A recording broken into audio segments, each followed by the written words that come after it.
Hello, welcome. My name is Desiree Shaw. I'm a psychotherapist. I vlog and I podcast about mental health with a keen eye and view on men's mental health. I'm on a mission to change the world one thought at a time and make therapy accessible. Trust. Alright, this segment is about trust. Trust. This is placing confidence. We deem trust as placing confidence in somebody else and believing that if we can trust them, they'll do right by us. There's a major problem with this. Okay, most people have trust issues. One of the things I can relate to is definitely having trust issues, because I do know that I do possess trust issues. I possess them because there's been a lot of bad stuff that has happened, hence I do what I do. So trust is a big thing, and when we see our trust has been broken, we find it very hard, because it takes a long time to build trust, but it can be crumpled in an instant. And for everybody, their trust levels are different. They trust in different areas, trust in different things. There was a really beautiful way of explaining it. Trust is like the binding of the deepest love. Not intimacy with your partner or anything like that, but it's a deeper love than that. It's trusting that somebody understands you and somebody will not necessarily look out for you, but look out for you, be able to talk to you, be able to be real with you, be able to open up. Not throw you under a bus, not pretend they don't know that something is happening, not do something on purpose to hurt you, not sit in the background and pretend, not purposely hurt you. Trust is a complicated thing for each of us. We all have our different areas of how we trust people. But when we have trust issues, it's related to past trauma. And often it's about having been excluded in adolescence. So if you've experienced a lot of exclusion or isolation as a child, being separated from groups or being pushed out, trust issues, abuse, people who have suffered abusive family upbringings will experience trust issues because the nurturing and the understanding was not there. Emotional and physical abuse, very, very unnerving for people who have it can trigger trust issues, because these messages are things that we pick up when we are children. What tends to happen is we learn how to behave based on how we experienced past issues relating to how we felt about things. So trust takes years to build up and is knocked down within an instant, and it can be anything. It can be anything from people not being open and honest with you, or changing the goalpost, not actually detailing things, being left out in the dark and only finding out later on after the fact and wondering what happened. Trust comes about in so many different ways for each of us. It's been proven to cause a lot of problems. And we experience trust in our relationships, in our families, in our workplaces, depending on where we believe that we've placed trust. This is another thing. It's where we place trust. But I'm going to say something quite controversial. Because of trust issues and the fact that we give our trust to somebody else, it's like saying, here, I give you this. It's like saying, here is trust. I'm going to give it to you. Right now, I'm going to be honest, I'm never going to give you these, right? But trust is something that we give to somebody and we hope that they don't ruin it. And the moment they do ruin it, it's like it's just broken and dismantled. And you can't believe what they've done with it. You know, if I gave you these and you gave them back to me broken, I would not be happy. So that is what happens when our trust is broken. We receive back the trust that we gave them. We take it back and we're looking at it thinking, how dare you? And we find it really difficult to come back from that. But that's like giving somebody a massive part of you and expecting them to look after it. Now here is the real reality of trust. People are going to hurt you. I know it sounds so harsh when I say that, but it's so true. People are going to hurt you and they're going to break your trust. the thing is, it's recognizing who you deem that you want in your life, where you can share the trust that you want to give somebody.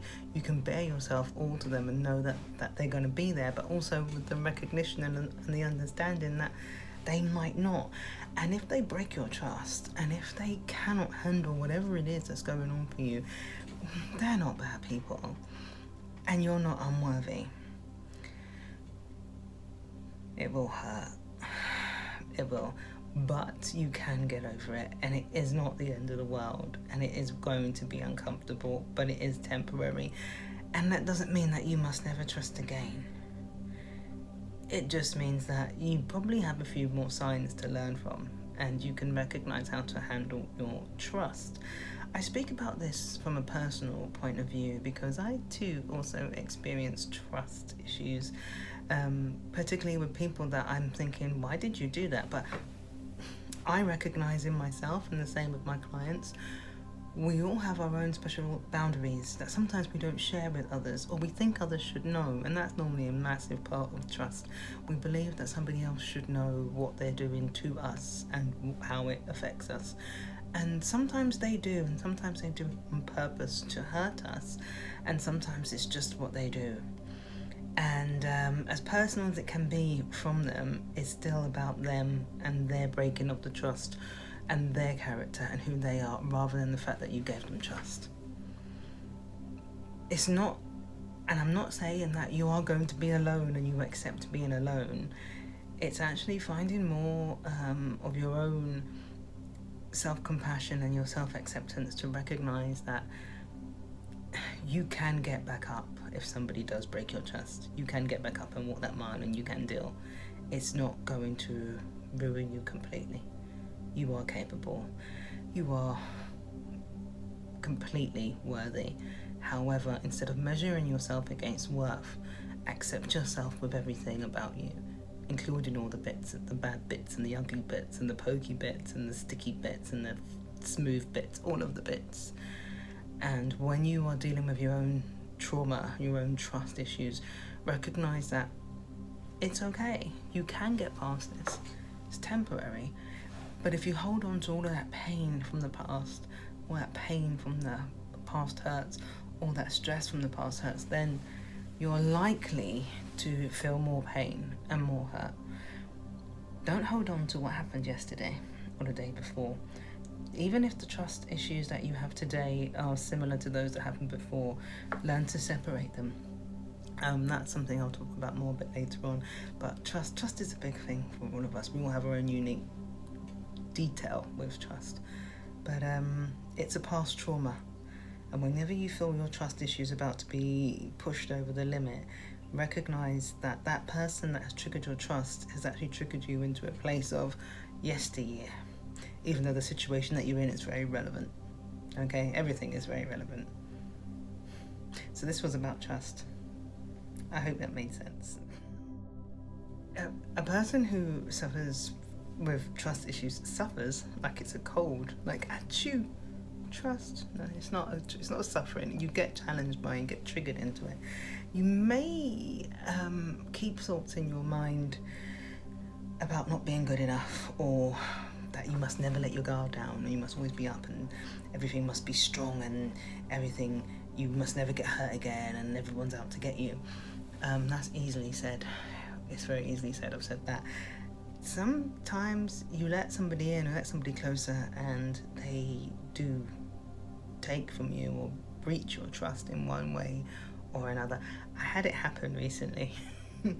Particularly with the work that I do. I thought that a couple of people were decent people, only to see that they were taking the very words out of my mouth. And I thought, whereas I was having an engagement with them, a conversation, a two-way understanding, we were on the same platform, they were actually looking to steal from me. And that happened a few times. So I had those thoughts of I must never let my guard down. I should never have let them close to me. I should never have given them a chance. I mean, why did I do that? And it didn't just happen with one person, it happened with two, and it all happened in the same succession of all of these people that wanted to get involved with what I was doing. But yeah, just find a way of taking something from me. That triggered my trust issues, and it let me realise that obviously we're only human, we're fallible. As a therapist, it doesn't mean that I'm exempt from any emotional discord. I am still very much available to feeling emotionally hurt because I'm human. But my way of dealing with it may be a bit more expressive and open, and I can get through it. However, I recognise I'm not the only one, so whenever I do share these intimate moments, it's because I recognise that people also need to recognise that I have those moments, and I recognise how you're feeling. This is why I do what I do.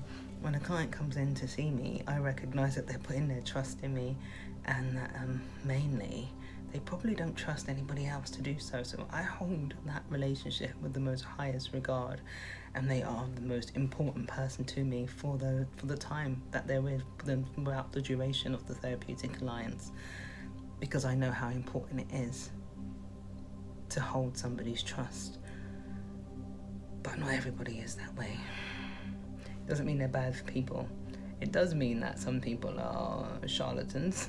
It does mean that some people will steal from you. It means lots of different things, but they're not bad people. So as I get through my own trust issues, watching people steal my ideas and plans and all sorts of things and deal with it yet again, I release those thoughts about I must never let my guard down, because not everybody is that way, and that if I open up again, somebody's going to steal something from me. I don't have to have that all the time, and that everybody is out to get me. No, they're not. No, they're not. But anyway, we do keep these thoughts in our head. Thank you so much for watching. I've got to get myself ready for my next client, who'll be coming in very, very soon. My name is Desiree Shaw. I'm a psychotherapist. I practice at the Priory and privately.